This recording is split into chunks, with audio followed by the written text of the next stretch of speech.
Guests, great people of Uganda. Wariyorya. Abashyitsi, bantu badasanzwe ba Uganda. Sinzi ijambo yahise arenzaho. Wariyorya. Umenya ari ry'ikiganda yabasuhuzaga ahari. Nyamara benshi bari kuvuga ko yari burekera ahangaha yarageze akavuga mu rurimi avuga neza. Neva, Perezida w'u Burundi, arakomeza.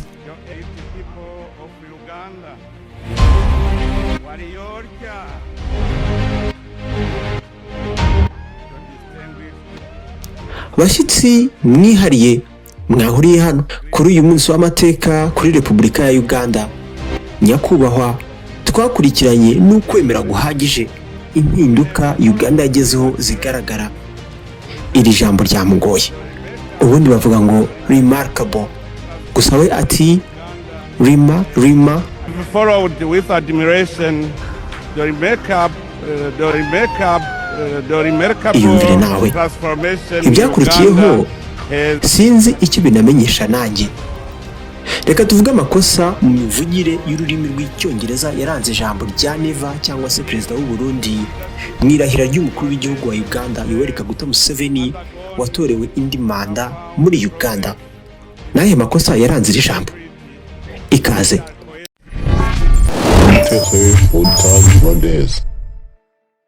We have followed with admiration the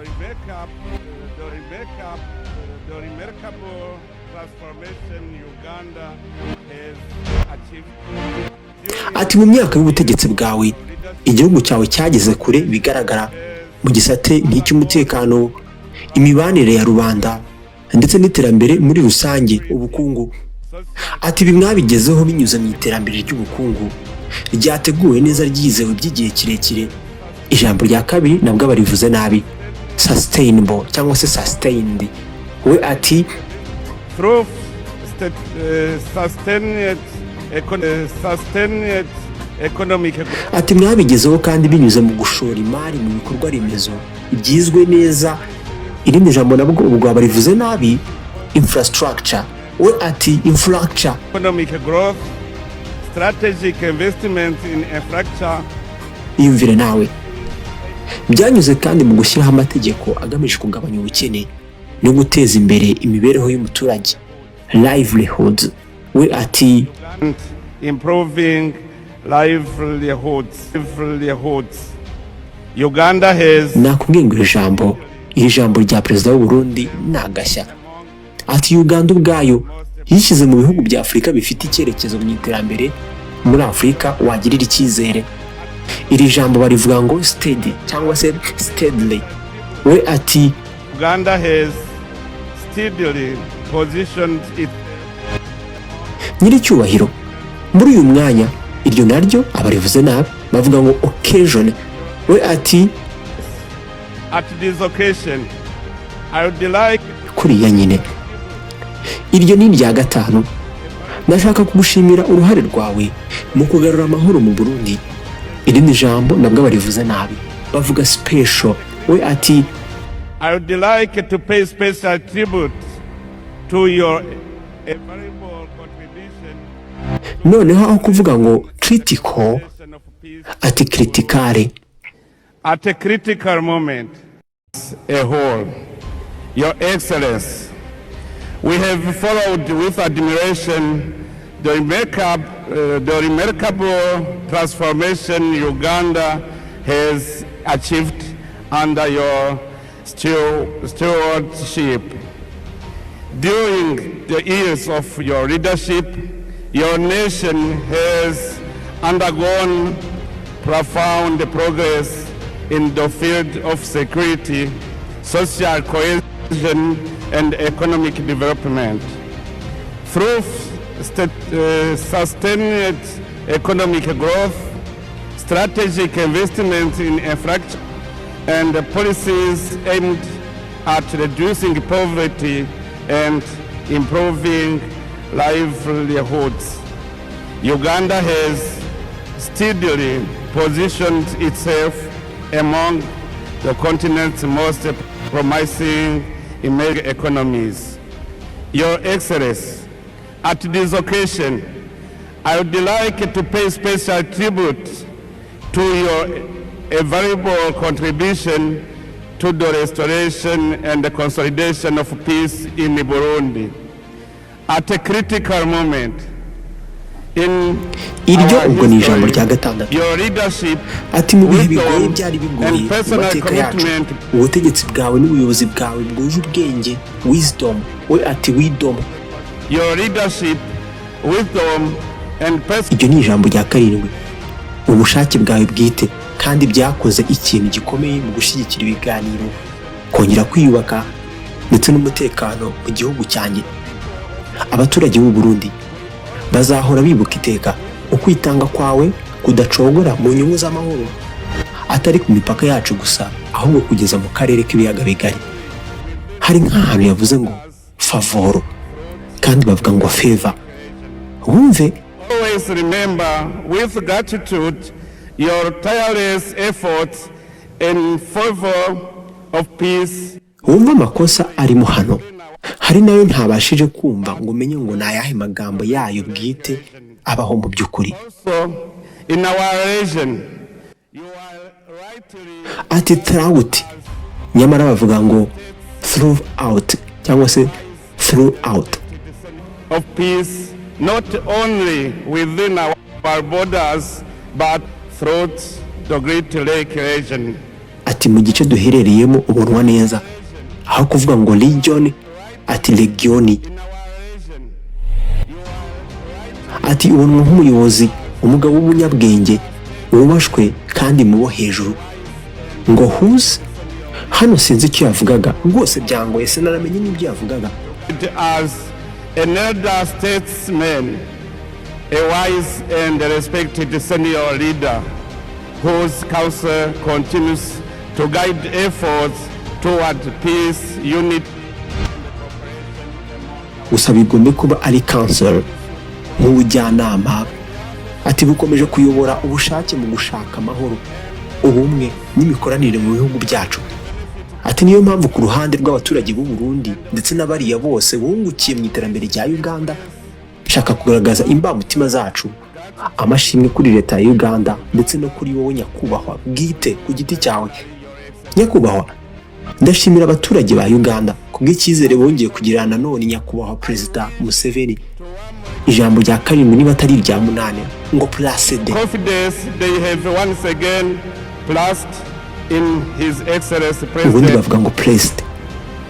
In doing so, you have affirmed Ati mwongeye kwemeza bidasubirwaho, reaffirmed. We ati ati ubwo mwagenzaga uko kiriya gihe mwagenzaga kuriya, mwari mwongeye gushyigikira amahoro, umutekano ndetse n'ubuyobozi bwuje ubuhanga ubunararibonye. Mbifite mu cyizere ntashidikanya ko iyi manda nshya iri ryo sinzi ngo rinavuga iki rwose ngo asha we usher in even great prosperity. gusa ni nko kuvuga ngo manda nshya ya Museveni yizeye ko izatugeza byisumbuyeho mu gutera imbere ndetse n'amahirwe kuri buri muryango w'umuturage wa Uganda. Ati ubushishozi bwawe muvandimwe Perezida Museveni buragahoraho mu kuyobora ibiganiro by'umugabane wacu, kandi ubufatanye hagati ya Uganda n'ibindi bihugu biwugize nk'umugabane wa Afurika biragakura byisumbuyeho. Ati Imana nihe kandi iragaha umugisha umugabane wacu udasanzwe wa Afurika. Imana ihe umugisha Uganda. Imana nihe umugisha abaturage bayo b'abanyamurava. Ndabashimiye. I thank you. We avuga ati People, I thank you very much. Mwebare. ubundi ati mwebare. Aha, iri jambo wowe uryumvisha uti? Abenshi banamunenze bamusetse, maze baravuga bati iyo yivugira ibyo yumva, nureba uraza no kubona n'abari bibereye kuri telefoni. Abarundi barahari. Yes, great people of Uganda. Warriorcha. The distinguished guests gathered here on this great day in the history of the Republic of Uganda. Your Excellency, We have followed with admiration the remarkable transformation Uganda has achieved under your stewardship. During the years of your leadership, your nation has undergone profound progress in the field of security, social cohesion, and economic development. Through sustained economic growth, strategic investment in infrastructure, and policies aimed at reducing poverty and improving livelihoods. Uganda has steadily positioned itself among the continent's most promising emerging economies. Your Excellency, at this occasion, I would like to pay special tribute to your invaluable contribution to the restoration and the consolidation of peace in Burundi. At a critical moment, as a whole, Your Excellency, we have followed with admiration the remarkable transformation Uganda has achieved under your stewardship. During the years of your leadership, your nation has undergone profound progress in the field of security, social cohesion, and economic development. Through sustained economic growth, strategic investment in infrastructure, and policies aimed at reducing poverty and improving livelihoods, Uganda has steadily positioned itself among the continent's most promising emerging economies. Your Excellency, at this occasion, I would like to pay special tribute to your invaluable contribution to the restoration and the consolidation of peace in Burundi. At a critical moment in our history, your leadership, wisdom, and personal commitment played a decisive role in supporting dialogue, reconciliation, and stability in my country. The people of Burundi will always remember with gratitude your tireless efforts in favor of peace, not only within our borders, but throughout the Great Lake region. Also, in our region, you are rightly regarded as an elder statesman, a wise and respected senior leader whose counsel continues to guide efforts toward peace, unity, and cooperation among our nations. That is why, on behalf of the people of Burundi and all those who have directly benefited from Uganda's progress and hospitality, I wish to express our heartfelt gratitude to the Republic of Uganda and to you personally, Your Excellency. Your Excellency, as I conclude, I wish to warmly congratulate the people of Uganda for the confidence they have once again placed in His Excellency President Museveni. In doing so, you have reaffirmed your attachment to peace, stability, resilience, and wise leadership. It is my sincere hope that this new mandate will usher in even greater prosperity and opportunity to every Ugandan family. May your wisdom, dear brother President Museveni, continue to enlighten our continental dialogue and may the bonds of fraternity and cooperation between Uganda and the nations of Africa grow ever stronger. May Almighty God bless our great Africa continent. May God bless Uganda and its courageous people. I thank you very much. Mwebale.